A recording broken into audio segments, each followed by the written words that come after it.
Hey guys, what is up? Maya here, and I'm just going to be quickly going through a few more of the updates that I have missed over the last couple of months.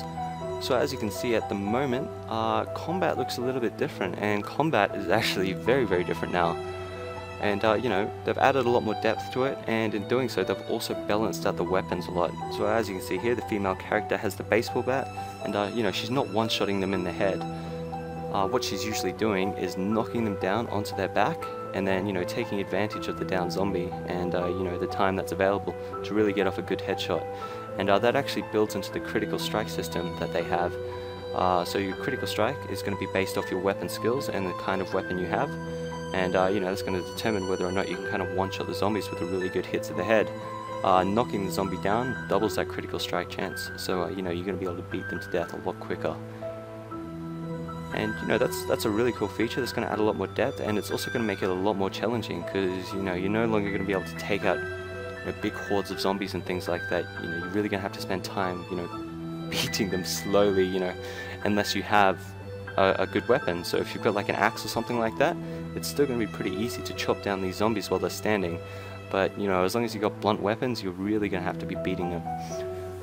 So on top of that, you can also push zombies over with your bare hands now as well.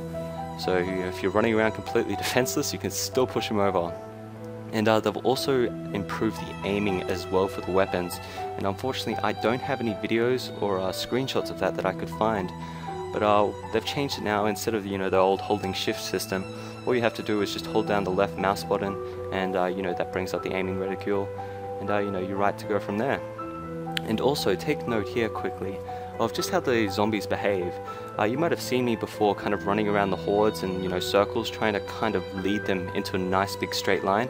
That's not going to happen anymore. The AI has been improved, and the zombies are actually going to try and circle you. So if you stick around for too long, you are not getting out of there.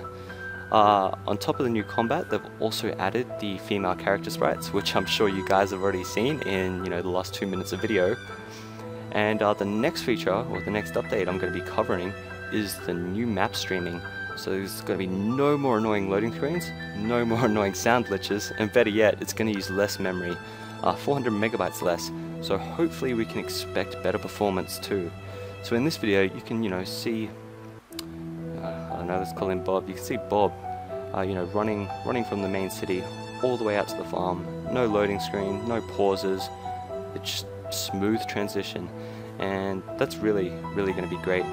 And they ended up doing that by basically changing the way that they load the map. So instead of loading everything at once, they're really only loading the area which is on the screen.